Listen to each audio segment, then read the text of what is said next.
सर्वप्रथम तर आम्ही आपल्या या प्रेमाने, स्नेहाने आणि ज्या पद्धतीने आपण ही ध्वनिचित्र मुद्रिका सादर केली त्यामुळे खरोखरच खूप भारावून गेलो आहे. शब्द तोकडे पडतील आणि भावना त्यांच्यावर मात करतील असा हा प्रसंग आहे. खरोखरच मला ही अशी किंचितही कल्पना नव्हती की ज्या पद्धतीने ज्ञानेश्वरजी आपल्या या शिरपूर शहराचे लोकनेते ज्यांनी विकासाची दृष्टी नेहमी ठेवली, अमरीशभाईजी आपल्या शिरपूरचे अत्यंत लोकप्रिय आमदार विक्रमी मताधिक्याने जे निवडून आले, पावराजी, आपली सर्व शिक्षक मंडळी, गुरु,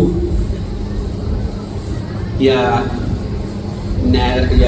विद्यालयातील सर्व कर्मचारी वृंद, या कार्यक्रमासाठी आवर्जून उपस्थित राहिलेले माझे मित्र जे उद्याचे हा देश घडवणारे विधाते आहेत.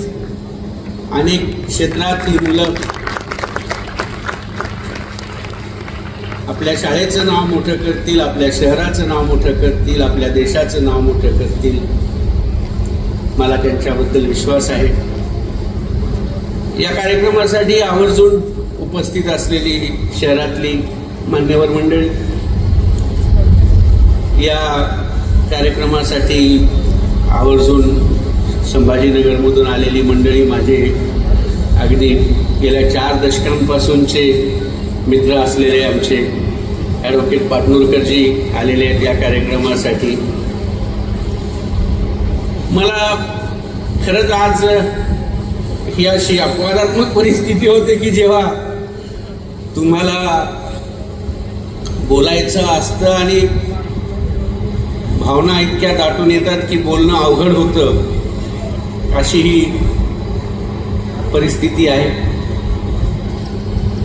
मला आनंद आहे की आज तुम्ही सगळ्यांनी मिळून हा एक मोठा धडाच जणू या सगळ्या छोट्यांनी, त्यांच्या शिक्षकांनी, उर्वरित सगळ्या राज्याला, देशाला हा धडा शिकवलाय की गाव छोटं आहे म्हणून हा भाग आदिवासी बहुल भाग आहे. आर्थिक साधनांची कदाचित कमतरता असेल तरीही, खूप तंत्र प्रगत असा हा भाग नसेल तरीही केवळ जिद्द, मेहनत आणि स्वप्न पाहण्याची आणि ती स्वप्न पूर्ण करण्याची मनापासून असणारी तयारी, या जोरावर आपण काय करू शकतो हे तुम्ही दाखवून दिलं. मला तुमच्या शिक्षकांचे मनापासून आभार मानायचे आहेत. असे शिक्षक हे केवळ विद्यार्थी घडवत नाहीत, असे शिक्षक हे राष्ट्र घडवतात. म्हणून हे शिक्षक राष्ट्र निर्माते आहेत.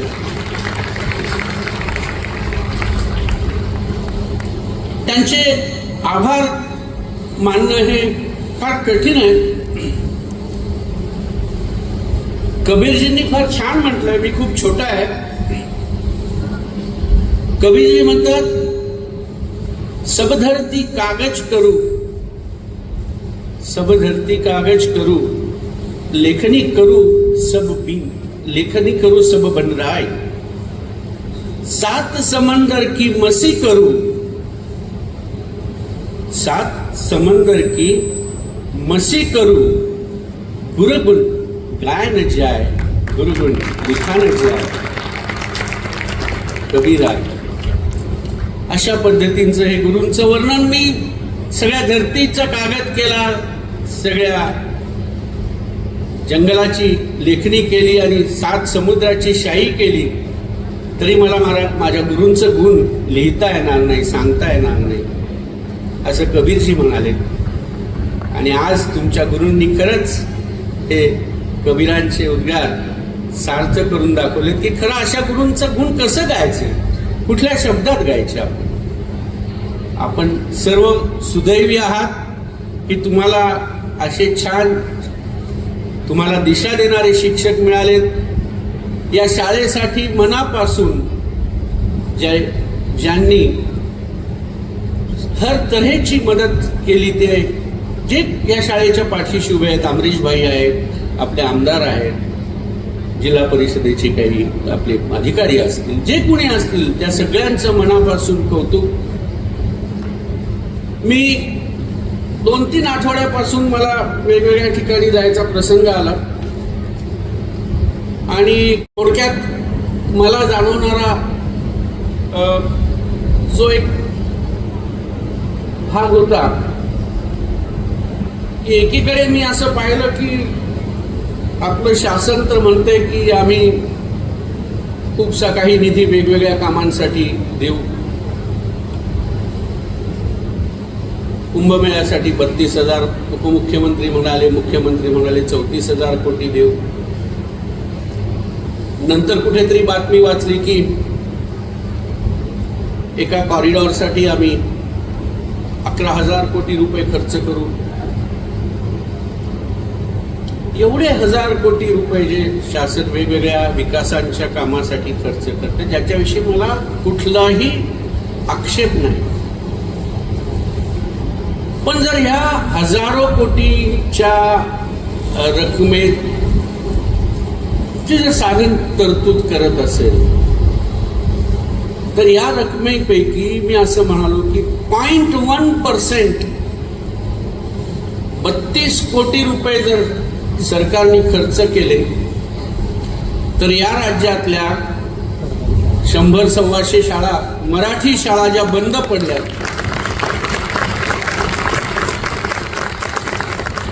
त्या बंद पडल्या नसत्या. आणि मी हे तुम्हाला आग्रहाने, आवर्जून आणि स्वानुभवाने सांगतो की मी माझं पूर्ण प्राथमिक, माध्यमिक इयत्ता 10वी पर्यंत शिक्षण मराठी माध्यमात घेतलेलं आहे. नगरपालिका, जिल्हा परिषदेच्या शाळांतून घेतलं आणि त्यामुळे माझं काही अडलेलं नाही. किंबहुना मराठी भाषेतनं शिकल्यामुळे मी अधिक, ज्याला एका अर्थाने म्हणेन की मला मराठी भाषेने दुसऱ्यांकडे पाहण्याची एक उदार मताची दृष्टी दिली. माझ्या भाषेने मला बंधुत्वाची शिक्षण दिली. आणि म्हणूनच माऊली जे म्हणतात की माझ्या मराठीचा बोलू कौतुके परी अमृता ते पैजा जिंके, किंवा आमच्या सुरेश भटांनी म्हटलेलंच आहे, त्यांची कविता हीच आपण महाराष्ट्र गीत म्हणून सांगतो की बोलतो मराठी, ऐकतो मराठी, लाभले आम्हास भाग्य, बोलतो मराठी, एक धर्म एक जात सांगतो मराठी. असं जर आम्ही एकीकडे म्हणत असू तर आमच्याच मराठी माध्यमाच्या शाळा बंद पडत असतील तर आम्हाला पाहावं लागेल. मला हे सांगितल्यानंतरही मला दुर्दैवाने असं वाटलं की कदाचित परिस्थितीत थोडीशी सुधारणा होऊ शकेल. पण दुसरीकडे मी पाहिलं की नंतर येणारी बातमी त्यापेक्षा मला विचलित करणारी होती. बातमी अशी होती की एका आश्रमशाळेत आमच्या विद्यार्थिनींना पुरेशी सोय नसल्यामुळे जमिनीवर या मुली झोपल्या होत्या आणि त्यापैकी 3 मुलींना सर्पदंशाने त्या मृत्युमुखी पडल्या. एक मुलगी इस्पितळात उपचार घेते आहे.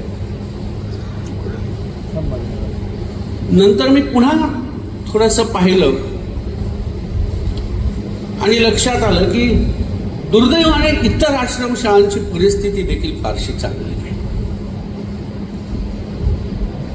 शासनाकडून शिक्षणासाठी अर्थसंकल्पामध्ये होणारी तरतूद की केंद्रीय पातळीवर काही एक काळ 8%, 12%, 11% होती. खरं तर त्यात वाढ व्हायला हवी होती, कारण की आता विद्यार्थ्यांची संख्या वाढली आहे.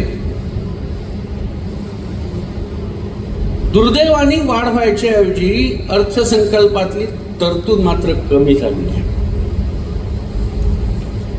13% ही जेमतेम अनेक वर्षात झालेली नाही. जर अशा पद्धतीच्या गोष्टी आपल्या समोर येत असतील तर आपल्याला विचार करावा लागेल.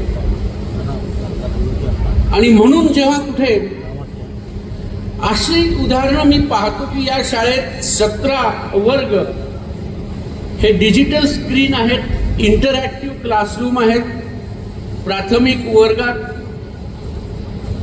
कम्प्युटर्स आहेत, बायोलॉजीची लॅब ही एखाद्या 11वी 12वीच्या सायन्सच्या वर्गात मी जर पाहिली असती तर कदाचित इथल्या लॅबपेक्षा ती कमी असेल, पण आपली विद्यार्थ्यांसाठीची शाळेतल्या विद्यार्थ्यांची लॅब ही अधिक सुसज्ज आहे.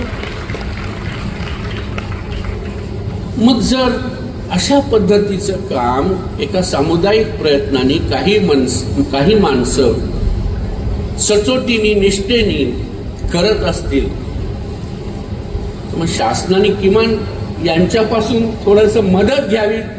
मदत या अर्थाने की यांच्या कार्यातली थोडीशी प्रेरणा घ्यावी आणि माझ्या या तरुण मित्रांचं भविष्य अधिक उज्ज्वल करावं. अन्यथा दुसरी परिस्थिती अशी होती की 10वीत मी मागेही बोललो की मराठी विषय हा प्रथम विषय घेऊन अनुत्तीर्ण झालेल्या विद्यार्थ्यांचं प्रमाण 70% होतं. अशा जर परिस्थितीचा आपण सामना करत असू तर निश्चितच ही परिस्थिती आपल्याला बदलावी लागेल. आपल्याला सगळ्यांना मिळून प्रयत्न करावे लागतील. आणि म्हणून मी हे बोलतोय, मला माहिती आहे की कदाचित थोडंसं मी चौकटी बाहेर जाऊन बोलतोय, पण जर कुणी शाळा चांगल्या व्हाव्यात म्हणून प्रयत्न करत असेल तर त्यांच्या प्रयत्नाचं स्वागत करायला. जर शासनाचे प्रतिनिधी म्हणतायत की अशा पद्धतीची जर काही सूचना असेल, अशा पद्धतीचा कुणी आम्हाला सुझाव देत असेल तर त्याचं स्वागत आहे असं आमच्या राज्याचे शिक्षण मंत्री म्हणतात. आणि मी स्वागत करतो की त्यांच्या या विधानाने त्यांनी एक शासनाचा सकारात्मक दृष्टिकोन ठेवला. पण दुर्दैवाने दुसरी बातमी वाचली ज्याच्यामुळे मी परत थोडासा विचलित झालो. बातमी अशी होती की एका जिल्हा परिषदेत अधिकाऱ्यांनी सांगितलं की आमच्या शाळेत विना परवानगी तुम्ही काही दाखवायचं नाही, जर आमच्याकडे काही चुकत असेल तर तेही तुम्ही दाखवायचं. याला आपण थोडंसं अधिक मोकळ्या पद्धतीने पाहिलं पाहिजे. मुलांना तुम्ही जितक्या जास्त सुविधा उपलब्ध करून द्यायच्या तितक्या द्या. त्यांच्यासाठी उत्तम वर्ग द्या, त्यांच्यासाठी उत्तम शिक्षक द्या, त्यांच्यासाठी किमान पाणी, स्वच्छतागृह, मुलींसाठी वेगळी स्वच्छतागृह, ह्या गोष्टी द्या.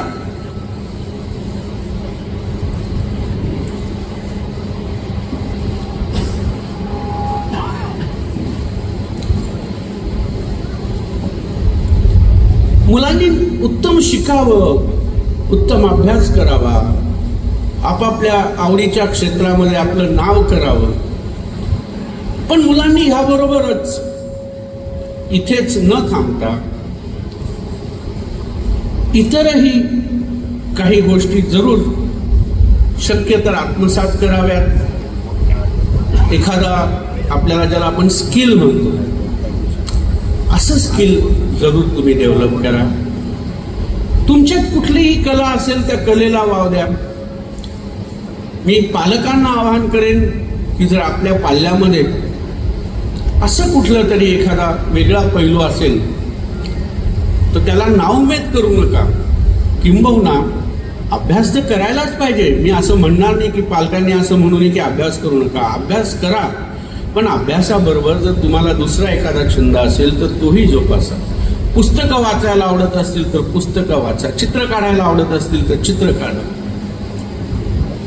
एक फार छान शेर आहे जो मला फार आवडतो. हे मी का सांगतो की बरेचदा मी पालकांचा प्रतिनिधी म्हणून हा दोष आमच्याकडे घेईन, पालकांच्याकडे घेईन, की बरेचदा आम्ही ह्या आमच्या मुलांना जी या आकाशात मुक्तपणे स्वच्छंदपणे विहार करू शकतील आणि करण्याची त्यांची पात्रता आहे, त्यांना त्यांचे पंखच उघडू देत नाही. आणि मग ज्यांच्याकडे क्षमता आहे, पात्रता आहे, आकाशाला गवसणी घालायची हिंमत आहे, इच्छा आहे, त्यांना जर थोडंसं पाठबळ आम्ही दिलं तर ती मुलं निश्चित खूप पुढे जातील. शेर असा आहे कि बच्चों के नन्हे हाथों को चांद सितारे छूने दो. बच्चों के नन्हे हाथों को चांद सितारे छूने दो, वरना 4 किताबें पढ़कर ये भी हम जैसे हो जाए.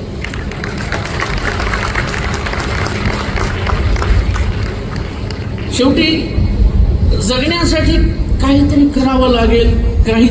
ते सगळं कुणाला चुकणार नाहीये, पण त्याबरोबर जगणं किती चांगल्या पद्धतीने जगता येईल, किती सुंदर करता येईल हेही आम्ही शिकवलं पाहिजे. आणि म्हणून पुलंनी फार छान सांगितलं होतं. त्यांनी सांगितलं की चीनी म्हण आहे की तुमच्याकडे 2 रुपये असतील तर 1 रुपया तुम्ही ब्रेडसाठी, भाकरीसाठी खर्च करा, कारण तुम्हाला ते जगण्यासाठी आवश्यक. आणि 1 रुपया तुम्ही पुस्तकासाठी खर्च करा, कारण पुस्तक तुम्हाला कसं जगवायचं हे शिकवेल. आणि म्हणून जेव्हा मी पाहिलं की आपण एक उत्तम पद्धतीचं ग्रंथालय सुद्धा मुलांना देत आहात, तर मला खूप बरं वाटलं. मला आमची बरीच मंडळी म्हणतात, त्याच्याबद्दल मला चांगल्या पद्धतीने सकारात्मक प्रतिक्रिया देतात की सर तुमचं वाचन खूप चांगलं आहे, तुम्ही वाचता. मी म्हणतो की हो, मी वाचत होतो, आता पुरेसा वेळ मिळत नाही.